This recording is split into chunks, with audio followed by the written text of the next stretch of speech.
If you've been paying attention to the news recently, you'll probably have guessed there's a lot of debate going on about students and schools returning to normal operations at the end of the coronavirus as mask mandates and quarantine starts to loosen up and relax its standards. One of the more vocal members of this debate is the American Teachers Union, who have advocated for students maybe moving back to schools and limited keeping to hybrid learning systems, or possibly just switching to online learning permanently for students that prefer it, and allowing in-classroom learning for students that don't. Now, these arguments have mostly been boiled down to, the teachers' unions are keeping our kids from going back to school, by the rank and file of America's finest wine moms. In fact, it seems that a lot of times, the American teachers' unions are at the brunt of every issue that happens with school. Are there bad teachers? Teachers' unions are protecting them. Is there bureaucratical red tape and overstep? It's the teachers' union's fault. Are the kids not learning about God in school? Teachers' unions. I'm always very skeptical of when one single organization is seen as the bane and boon and problem child of all the issues of a singular system, when in general there's usually a large systemic problem at play. But I've been wrong before. It could be possible that American teachers' unions are just bloated, overproductive, underperforming, and generally a mishmash of bureaucratical nightmare and administrative nonsense. It's also quite possible we've all been fed a fine line of billionaire super PAC propaganda that's been basically a long lineage going back as far as the teachers' unions in order to spread misinformation and distrust amongst the group. Welcome to the All-American Nightmare, Episode 6, For the Union. Now first some background. The American Teachers Union, or as it's actually known as, the American Federation of Teachers, was formed in 1916 by two main founders, Henry Laville and Abraham Lefkowitz. Henry was a Harvard-educated socialist and biologist, or as at the time it was called, natural scientist, and Abraham was a New York University academic, vice president, and legislative expert for the American Federation of Teachers. While they did start out very slowly from between 1916 and 1921, the union took no time at all trying to forge different groups and networking its way through different labor unions. The American Federation of Teachers was actually formed out of three different Chicago unions that had actually been in work for a long time. As far back as the late 1800s, there was obviously a demand and need for a nationalized teachers movement to facilitate the standardization of education, not only in cities, but also in more rural areas. However, most of the attempts ultimately failed as they just simply didn't have the control, the command, or the connections to get off the ground. But in those short 5 years, the union actually started doing a lot of leaps and bounds for itself. In 1918 and 1919, the group managed to form its first charter with New York City. The New York Teachers Union, which would effectively become the name of the American Federation of Teachers, or Teachers Union, was officially set in by the state charter and started going to work immediately reforming education. It's also important to know that at this time, education was in kind of a strange place. You see, a lot of people, and that is to say average working people, really supported the teachers union and its radical shift from very standardized education in a factory setting to actually promoting educational thought and intellectual rigor in schools. You see, in the early 1800s, child labor laws hadn't gone into effect yet, so any education that did exist was essentially teaching children how to read, write, and count to a very basic degree, and then immediately how great the factory worker and their benefactors were, and how to run their factories and machines. These teachers' unions were put together to say that not only should children not serve in factories, not only due to blatant disregards for human basic needs and safety concerns, but also because a children's place wasn't slaving away in a factory alongside their parents, but learning and educating to move forward with a better world in mind.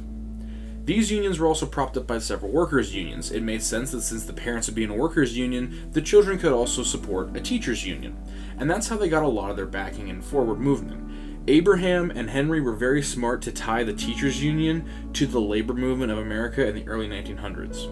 That isn't to say that at the same time, just as the Pinkertons were trying to breast up worker unions, steel unions, and manufacturing unions, they were also working very hard to break up labor unions and teachers' unions in that same regard. And this would later become a problem in the early 30s as a more darker side of the American Teachers Union had to take shape. But I'm getting ahead of myself. The American Federation of Teachers was originally designed to follow 4 critical charters. These were disseminated by both Henry and Abraham into the following 4 tenets. Number 1, recognition for teachers as professionals. Up until this point in time, there was a lot of statement that in more rural areas, anybody could become a teacher by simply taking a test and filing with the local state government and being given the right of a teacher. In place of official professional teachers, often random parents would be selected to serve as Sunday school teachers if they had any form of literacy skills. This is to say that if you could read and write and count up to and do some minor, you could serve as a person to educate. Outside of that type of education system, there was clergy and seminary schools, which taught about religion, but those were typically reserved for more upper class and upper crust society, or if they did extract poor people, it was mostly for missionary work, and there was no guarantee or standardization of the educations. The alternative to schools beside that would be factory schools. This is to say a factory would set up in a town, it was really the only system of work, and children as young as 5 could be put into these schools where they would essentially learn the basics of how to run the machines. And again, of course, watching parents go into coal mines alongside their 5-year-old children was probably pretty jarring for a lot of people. It's also important to note that most of these teachers' unions in their early years received a lot of support because of these types of hard working conditions. The second point was better salaries for teachers. There was no established method of how teachers were to be paid. In a lot of cases, teachers were often so poor because they didn't actually function a real job. The idea of bringing an apple to school for your teacher actually stems from a way of paying for tuition. Families who were poor and couldn't afford proper education would bring food to the teacher in place of actual payment to allow their children to function in school and in sort feed the teacher. And the concept of the apple was more or less a dramatization. In a lot of cases, they brought teachers canned goods, fresh baked breads, and alcohol. Specifically apple brandy, which is actually where the apple comes from. But teachers in the labor union argued that since they were professionals in providing the next great step for the next generation, they deserved to be not only paid by state funds, but the state funds should be enough to charge for a living wage, as education was in fact a form of labor. And they campaigned this very successfully alongside most of their labor unions, which is why they were ultimately grouped in with labor unions during a lot of legislative policies, thanks to Abraham Lefkowitz. The third point was a respect for teachers by administration. So this goes more into administration in a general term for the day. That's to say that administrators used to basically be factory leads. They would dictate what the education was, and teachers were essentially just a mouthpiece to educate the working staff. They weren't really seen as anything to be respected. They weren't really seen as anything more than a primitive sergeant in a lot of cases. And by making the statement that not only teachers were laborers just as much as everybody else, but that they were laborers with very specialized skills, educating and being entrusted with the fate of the next generation of workers was a really big way for them to command a dominating presence and to remove power from the establishment oppressors and give it back to teachers who honestly deserved it, many of whom were women at the time. The fourth point was academic freedom, including protections from loyalty oaths. This is to say that a teacher couldn't teach for a factory and then if the factory fired them, they could go to another factory and carry out their teaching processes because they would have sworn an oath to only work for that factory and that factory alone. This allowed teachers to no longer be tied to specific government contractors, specific employers, or religious institutions, but rather to educate freely as they saw fit.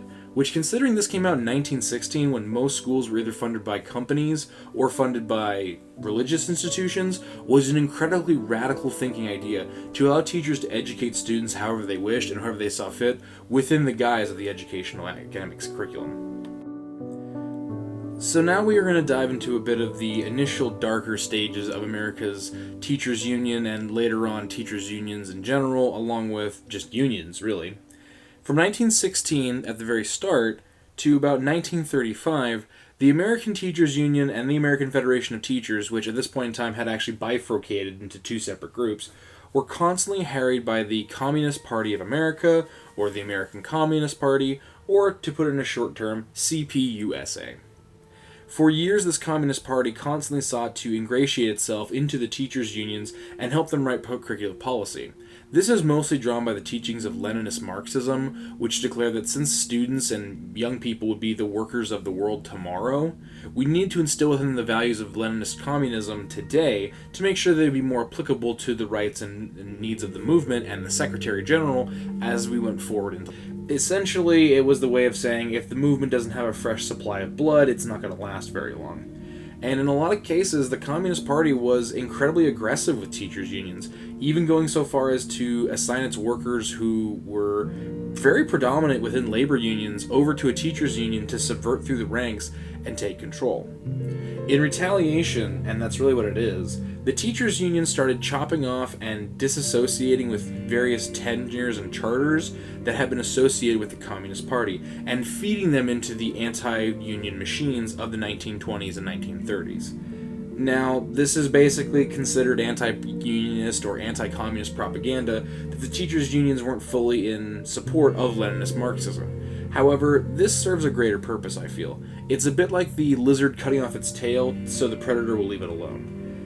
While the union breakers and strong-arm corporatist movements really despised communists, they would be more willing to attack a Communist Party union than they would a teachers' union. Essentially, the Communist Party was a sacrificial lamb. We'll give you unions and tenures and disassociate with them, the union breakers can go in and break up a union, and the teachers' union can see as a noble part of this. It was a way of sacrificing one to lessen the impact of another. Because at the end of the day, the needs of the children come first. And I really can't fault the teachers' union for putting the needs of itself and the needs of its statement around academics and of children first, before a rather ravenous aspect of the American union system. Of course, by 1941, this type of back and forth would officially grind to a halt, as in 1935, with the Weimar Republic falling to the Nazi Party in Germany and anti-communist sentiment brewing out of Europe and into America, it was a lot easier to write off these sort of communist parties and keep the subverts out of the American Teachers Union. But by 1941, favoritism with communists and the American Communist Party had sunk to an all-time low, to the point where the Teachers Union really didn't have to fear them anymore, mostly spurred by Stalin in the North European theater. And that was just a general concept at the time. I do say there's a lot to criticize for the American Teachers Unions for tossing Communist Party rhetoric aside, just as I can say there was a lot from the American Communist Party for trying to subvert multiple amounts of unions at the time.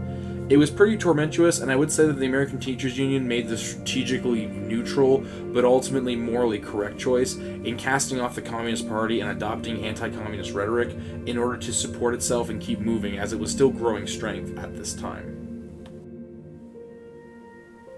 By 1943, the American Federation of Teachers would by far have its largest to date continuous worker participation rate of all time. It would grow to be the second largest union behind the American Steelworkers unions, and would be a quintessential part in America wartime operations, continuing to provide students the needs to teach and educate themselves, operating them with the dangers of fascism and the goings-on of the war to help educate the students to prevent these problems later on, and also for inspiring within themselves radical change at the time. This is a union that, back in the 1930s, was advocating for desegregation of schools and for the education of African American, and people of color into its educational works. It was pretty radical at that time, and in a time where the U.S. Army hadn't even desegregated yet, and the concept of segregation was still pretty much, it's just a bad product of life, to have a teachers union that was educating staff about how great it was for students to incorporate in co-educational and co-racial groups was really important, especially since they weren't facing a lot of criticism, as the war effort was basically soaking up most of the limelight.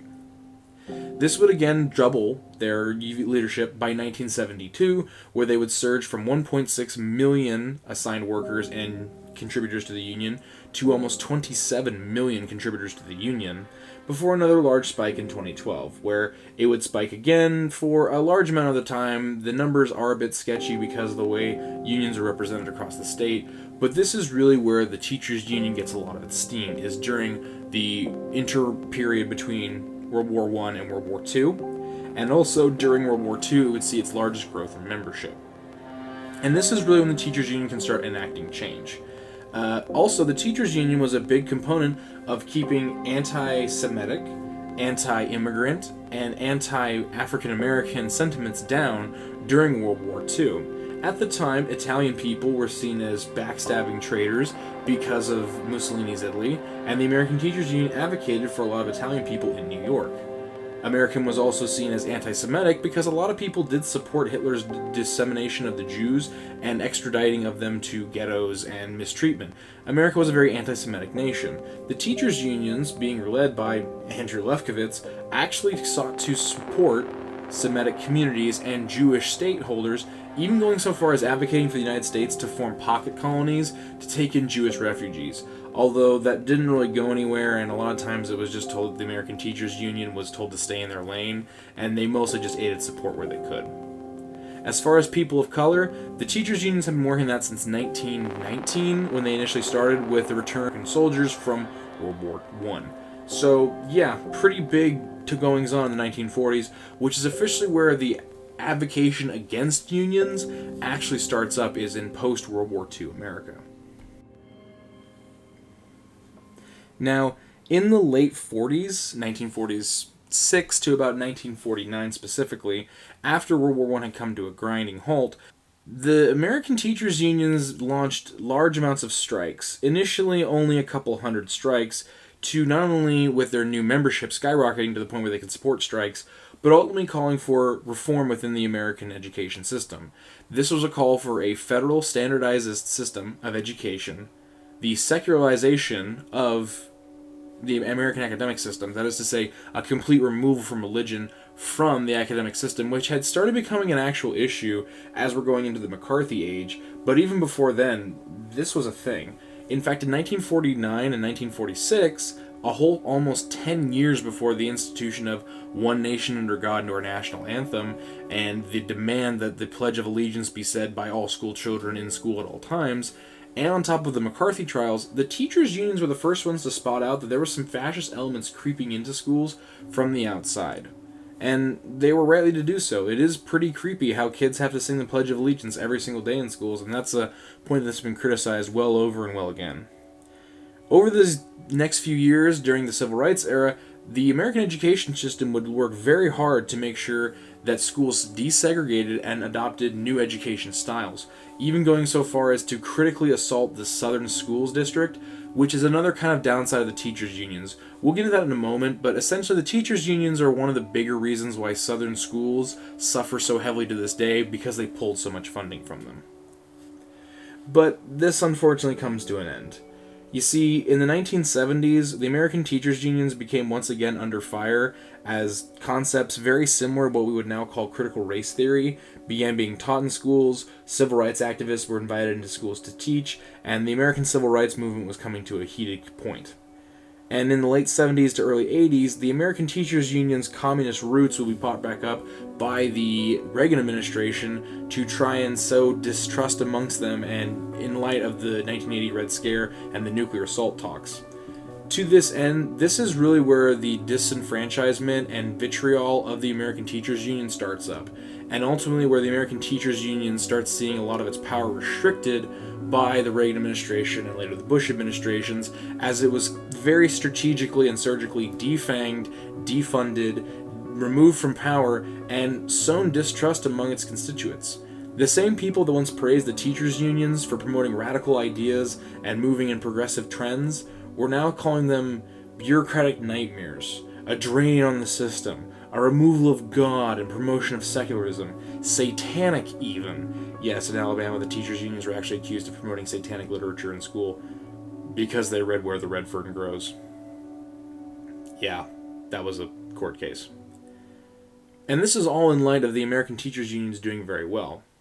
This goes up into the 2000s, where in 2012, 4 documentaries were published by the same billionaire super PAC foundation called Waiting for Superman, a strategic assault of series documentaries on the teachers' unions, painting them as incompetent, inept, protecting poor teachers, promoting sexual harassment in schools, refusing to allow bad teachers to go, basically the cause of teaching to the test mentality, and really everything that can be levied on the feet of regulators and legislators within each individual state. The teachers' union became the boogeyman, really. And since the 1980s, they've been systematically defunded and defanged by the federal government to the point where they're practically a laughingstock because of this billionaire disinformation campaign.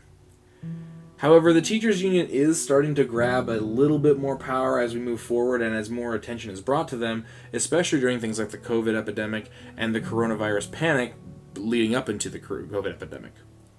I will happily say, though, the American Teachers Union, despite its slight fall from grace, has still more members now than it ever has, and continues to hold the line very well, and is still a big beacon of systematic change, despite the fact it comes from some pretty hardline elements. And we'll get into that in just a moment, but I do also want to state this, that most of the things you hear about the American Teachers Union being essentially incompetent spawns from the same billionaire super PAC and billionaire misinformation campaign that spawns most disinformation campaigns around the world. In fact, one of the big tellies that you can see down in the description is a response by teachers in response to Waiting for Superman, the documentary that attacked the teachers unions in favor of charter schools, where they basically outline where each individual person's net worth is, what their informational discourse was, and why they're basically hucksters. So good on them for at least pointing out and being academically rigorous. Now let's get into some of the benefits the American Teachers Union has done over the years, and some of its more glaring accomplishments. In 1918, the Teachers Union pushed for equal access to education for poor and African American children. This is mostly because of SATs and systematic educational testing was used to keep poor and African American children out of colleges and out of universities and out of schools, mostly in their city as a result of racism directly, but with soldiers returning from the war, having pensions, the GI Bill, etc., and the large increase of people using moonshine to pay for their children's education, the teachers union was pretty smart to work with local crime elements in order to get funding to promote the idea of children going to school. In 1928, they called for social, political, economic, and cultural contributions of African Americans in national education. This is mostly in the spur of the Harlem Revolution and the Harlem Renaissance, but the fact that in 1928, the American Teachers Unions was fighting for essentially the 1619 Project we have today, and teaching of critical race theory, or at least at the time how critical race theory was understood, is mind-blowing. Because a lot of the arguments today is that critical race theory is just this new idea that's come out of academia in the 1970s, when in fact we can see writings very similar to it in 1928, written in fact by a lot of people of color. And the fact that the American Teachers Unions actively pushed for people of color to join its union and to be teachers themselves, trying to write out the desegregation and racist attitudes of hiring people of color to be teachers, is really shocking, because that's something that really wouldn't get up and going until 40 years later. So this is an incredibly progressive movement, all things considered. In 1951, the Union refused to charter segregated schools, lifting provisions, pensions, and severance protections from schools in the South. Now, this is that kind of controversial point I was talking about before. The teachers' unions essentially ripped out a lot of the funding for teachers and a lot of the support teachers had from the South because the Southern schools failed to segregate. And since the states really weren't paying for them, this essentially damned a lot of children to have to suffer with the idea that their schools just weren't going to receive a lot of funding and their education was going to critically drop. In fact, most of the reason why Southern schools still perform so poorly to this day is because of this decision in 1951 to desegregate schools or essentially lose most of your support, charter, funding, and protections. And not gonna lie, yeah, that's totally on the Union. Especially since the Union promoted so hard for cutting off political elements to support children. I can't really say there's any win-win here, though. Either you stick with the children providing support, but also support racist and openly bigoted views against children just because they're a different color, which is against most of your charter and most of your history, or you damn a few schools to essentially oblivion and the schools and the school children with them and take a hardline stance. I'm not going to say this was an easy decision, but it definitely reeks of some white privilege in the deep interim. Also, in 1951 and into 1960s, there would be several thousand strikes by teachers in order to promote desegregation, better wages, and freer access to academics. And I do mean thousands of protests, to the point where teachers in one Alabama school marched out of class for an entire month, and the school district literally pulled in other teachers from other districts to have to come in and educate the students, making a student-to-teacher ratio of about 53 to 1. And the teachers didn't leave. They just stood outside protesting, still there. In fact, one case in an Iowa school was that the entire school district marched out and demanded a desegregated platform along with better pay, and the teachers left children out of school for a month. Now, granted, back then, if students missed school, they technically had to make it up in the summer, and the education was also a lot less strict and regulated. But just imagine that.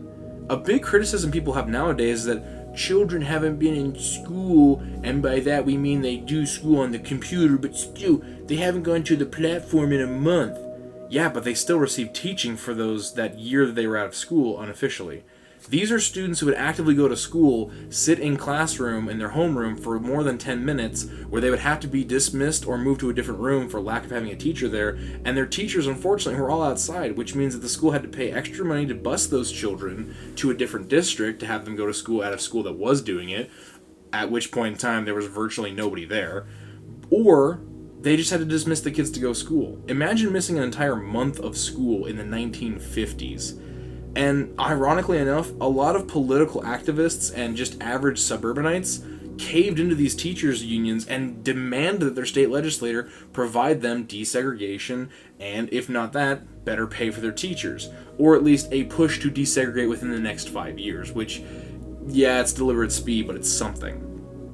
Could you imagine to this day thousands of teachers marching out of school for months on end and just letting students to figure out what they were going to do for themselves, and parents actively willing to listen to the teachers instead of just telling them they need to get back to work in their racist, failing systems? It's unbelievable, but that happened numerous times. In 1954, the American Teachers Union filed a amicus brief against Brown versus the Board of Education.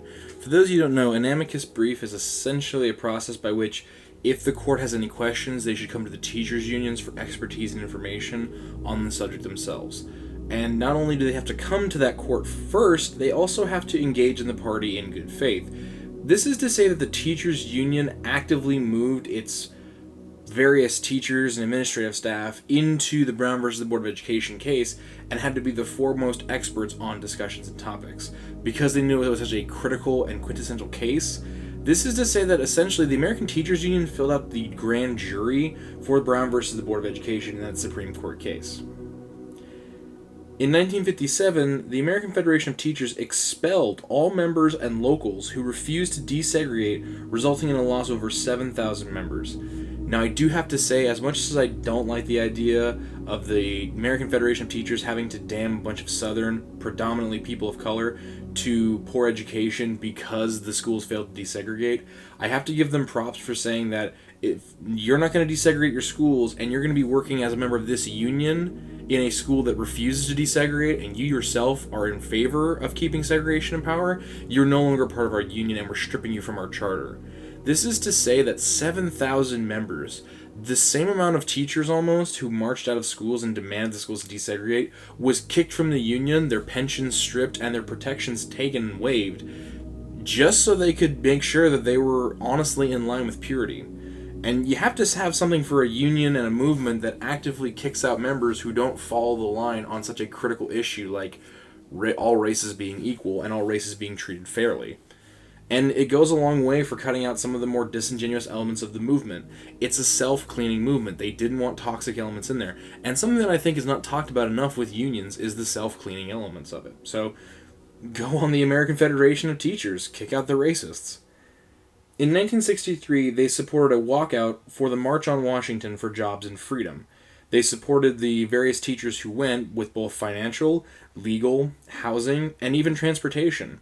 This is to say that if teachers wanted to go and join the March on Washington to take notes for their students or to provide a better view of history, the American Federation of Teachers would actually move its teachers and trainees in to fill in for them in various schools and provide the methods by which they would do it. They provide housing for people who are going to stay in D.C. for the march. They provided financial support for those of them who might lose their jobs and help them find new jobs. And they even went so far as to provide legal support for anybody who would have been charged in the events of the March on Washington. And that's incredible that a union was able to do that and have so much power and be able to waive so much of that as if it was really nothing. This type of support network was done up in a few months. It wasn't years of practice and planning. And I think it's incredible that leftists to this day fawn over the idea that a union would be powerful enough to do this, when in 1960s unions basically saw it as a slight kick in their logistics network, but nothing to really shake heads about. Now, in the 1940s, the teachers' union started doing collective bargaining rights.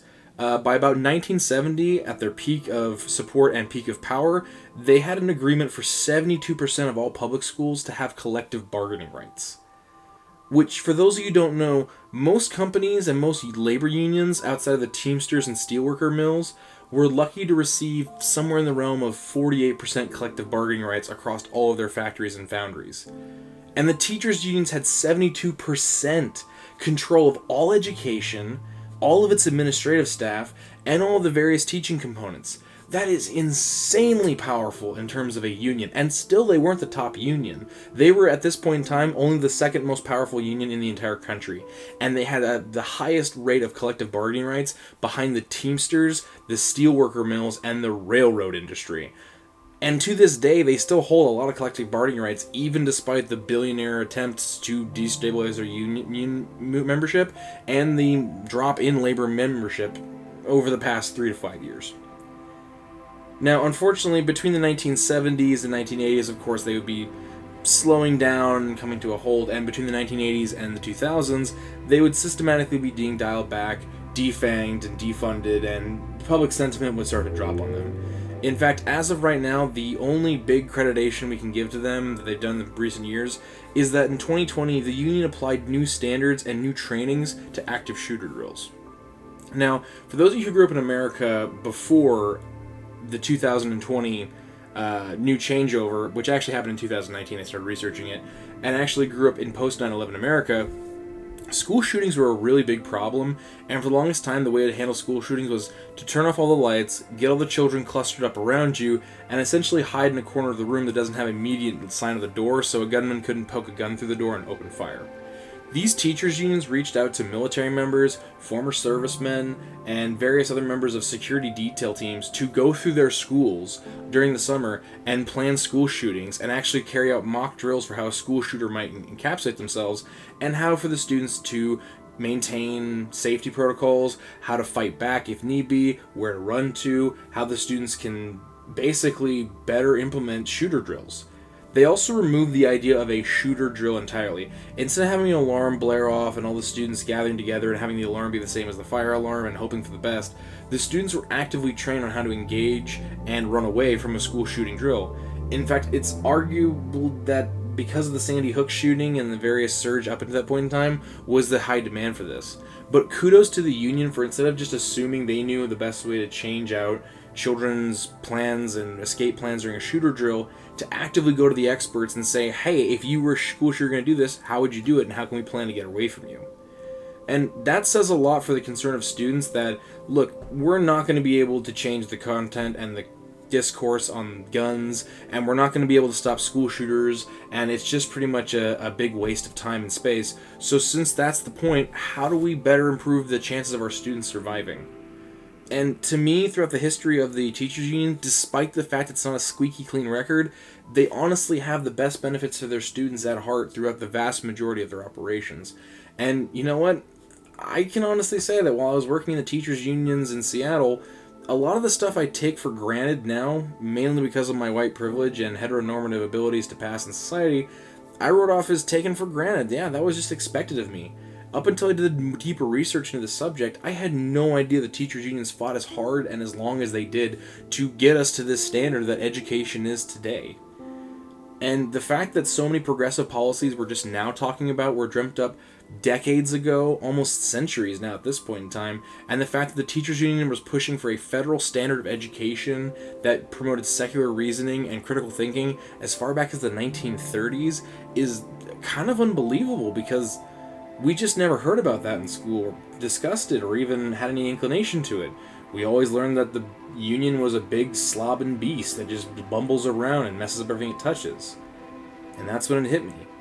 I went to school in a very corporatized school, the very thing that the unions were trying to fight against, and as a result, that type of brainwashing had actively affected me to distaste unions.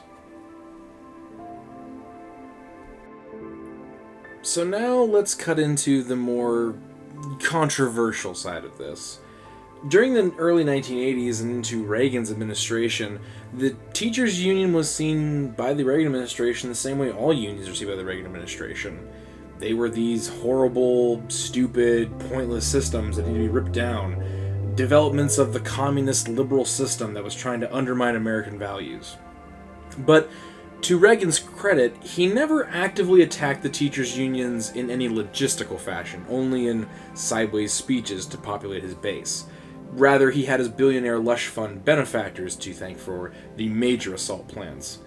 Now, granted, with a systematic defunding and regulations being put to limit union power and hand more control of the educational system back to states, promoting openly racist values in a lot of cases, the standard neocon method for getting stuff you can't get approved federally away at the state level, the states' rights paradox, there was also other factors that led to Reagan's dissent and destruction of the unions.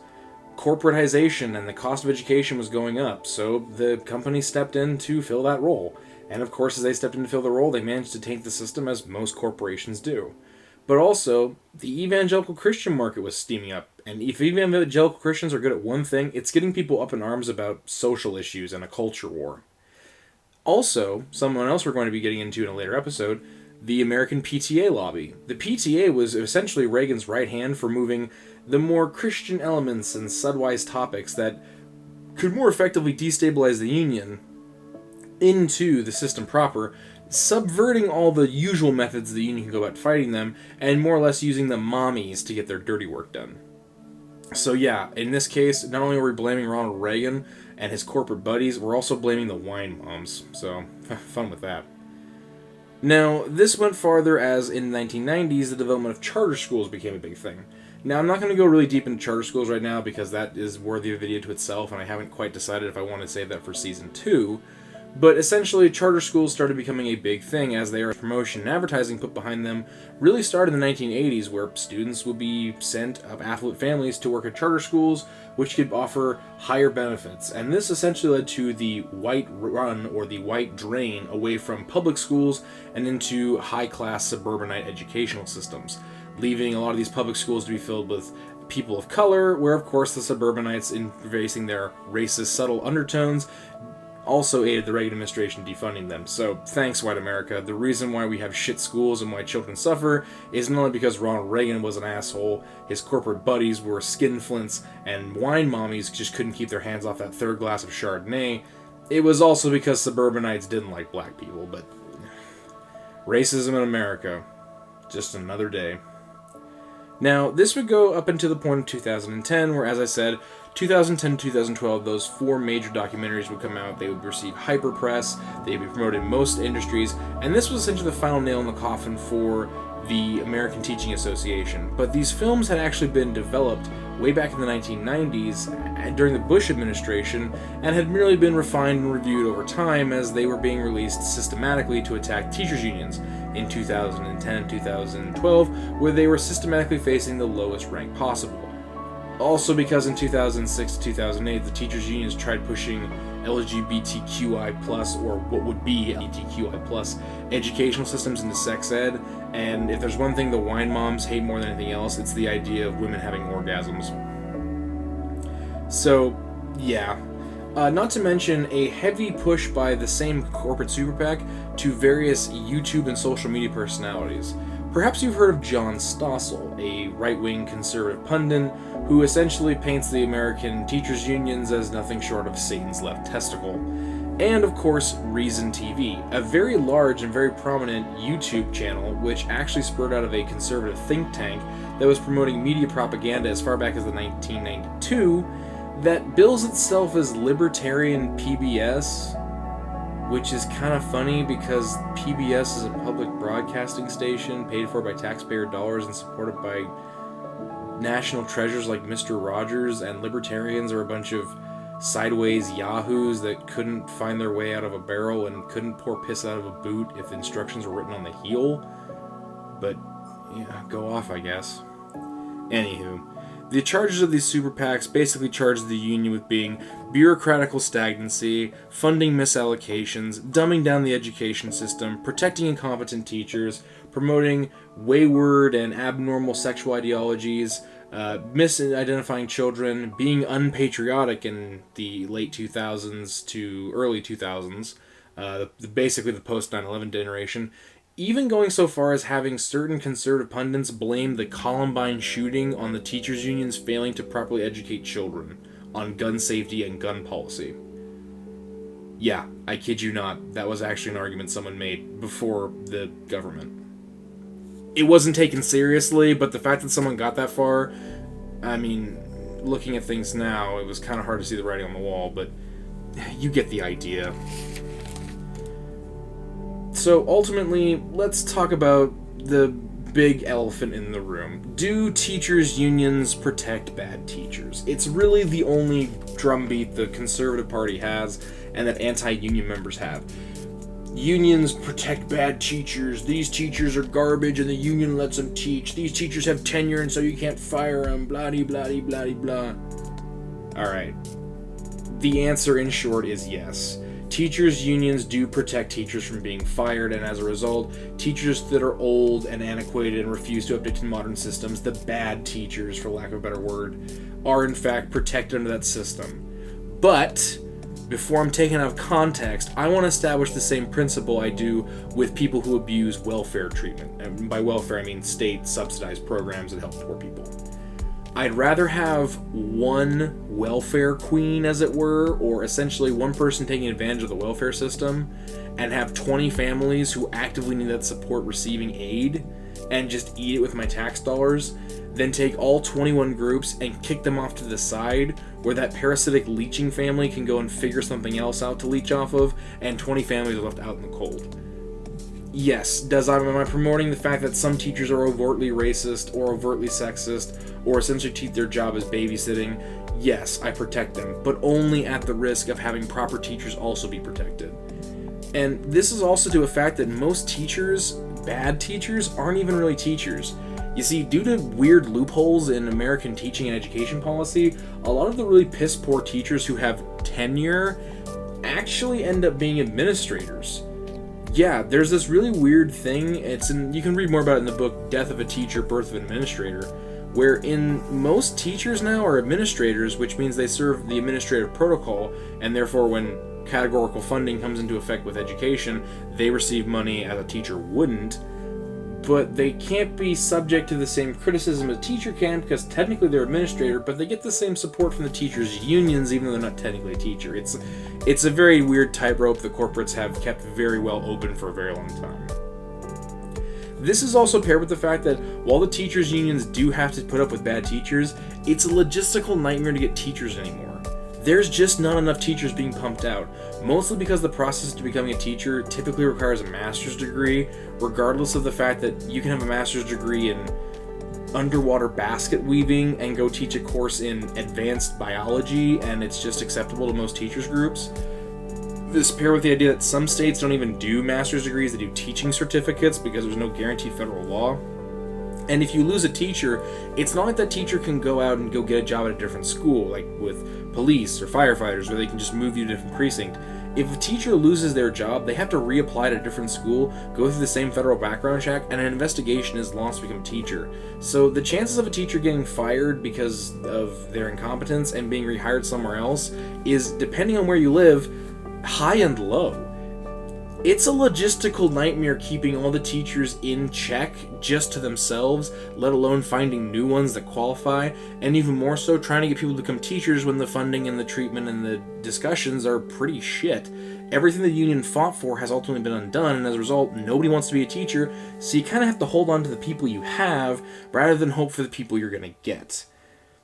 And on top of this, the teachers' union has to constantly fight with a multi-billion-dollar organizational system that wants to wrestle control of American education to go back to the old 1919 ways of using children as essentially lab rats in their factories to promote manufacturing goods. Now, granted, this is kind of stopping now because so many teachers have gotten sick and tired of it and the new ideas are coming forward, but I mean, let's face it, when you're going up against a multi-billion-dollar organization while on top of trying to handle a bunch of students that are of teenage origins and come from a variety of backgrounds, on top of parents who refuse to listen to you and refuse to take care of their kids in a lot of ways, all the way up to meddlesome groups like the PTA who keep trying to subvert you, mixed with a logistical malinformation from a national standard that has no national standards, along with a dozen other things, yeah, it's understandable why the American Teachers Union would be barely able to hold their own most days, let alone not crumble into 1,000 pieces. So, all things considered, okay, the American Teachers Union does protect some bad teachers, and that sucks, but it's not like they're doing it because they want to. They're doing it out of a necessity. So, I think it's time for us to kind of bring it all back together and give a solid conclusion. I don't really have a lot of subjects to talk about, as I was never a really big participant in the American educational system for more than 2 years, but I wasn't a big participant like some teachers who have 10 years in the biz, and I'd have to defer to them for more information. And I didn't really ever engage with I took a lot of what I did with the union when I did teach for granted, and outside of basically self-serving to keep me out of trouble on a few teacher-parent disagreements that boil over into a potential fiasco, the teachers union rarely ever heard from me. I went to teachings, I went to educations, but ultimately I was just like, this is just something to pass the time. But now we need to ask the big question. If the teachers unions is pushed to such a degree, defanged and barely holding its own 7 days a week, should the teachers unions exist in schools? Well, yes. And no. Yes and no. As a principle, yes. I think a national teachers union with bargaining rights, control of national standards, federal budgeting, or at least federal backing in some regards, organizing schools and giving accreditations to schools, and having a generally progressive attitude in educating children going forward with forward-thinking ideas, forward-thinking policies, plenty of teachers to draw from, a continuous cycle of old teachers teaching the new, and students actually being engaged with school, and a school system that's built not on factory worker operations, but on developing critical thinkers? Hell yeah. You'd have to have a union for that. And ultimately, with that system and those stipulations, a union would probably form on its own naturally as just a byproduct of educating this logistical nightmare. The size of America and the scope of education is vast, and you need a lot of hands on that pie. The problem is we don't have that. We don't have a national teachers union with bargaining rights. We don't have a national established standard of education. And it certainly doesn't have federal backing. We have homeschooled kids, charter school kids, inner city schools, suburbanite schools, rich schools, and private schools. We have religious schools. We have religious diploma mills. We have children with no set standard and no set way of establishing one, as long as the powers that be continue to have a strangle grip on the American consciousness. And unfortunately, this isn't one of those big flashy topics like pride or gun control or 90% of the other concepts being argued by left-wing politics at the time. And right-wing politics wouldn't be happy unless it was basically the 7076 initiative where everybody joined around the statuesque shrine of Donald Trump and prayed to it 6 times a day while facing east and lighting a small candle before we started class to learn about how great America is. That's certainly not going to happen as long as I'm alive. So, yeah, what do we have? We have a broken system that's been defanged and declawed. They went from being able to stage massive walkouts and desegregate schools long before the social initiative pushed for them, down to a bureaucratical, bloated system that can barely hold up its own weight. It's fighting too many wars on too many fronts, and ultimately, it's everything in its power just to stay awake most days. And unfortunately, up against those odds, and considering what education is and the existential crisis we'd be facing if we lost it, we can't have a system that can only hold its own. If it can't push back and build momentum, then it's up to us to replace it with something that does. And I don't fault the teachers union here. I don't fault LaVille or Lefkowitz for what they tried. I don't fault the children that got left in the dark. I don't fault the people that tried their best, that did the union workouts. I don't fault anybody for this. But the teachers union as it exists is old. It's tired. It can't hold its own anymore. the Sentinel's calling. It's time for us, the new blood, the fresh supply, to march into schools, to march in and be educators, to cast off the shackles of the corporate, to cast off the shackles of the PTA, to cast off the shackles of ignorance, of intrepidness, of consternation, to cast off this idea that education is just about making kids get jobs, or the idea that if you don't teach what I want, you're doing something wrong. It's time for us to stop sitting around and saying, yeah, schooling was horrible for me, but you know what? I'm over it. It's time for us to get excited and to pick up where Laville and Lefkowitz left off, to pick up where King left off, to pick up where Brown versus the Board of Education left off. It's time for us to take control of the educational system and to stop allowing people to systematically destabilize it so they can get their agendas passed.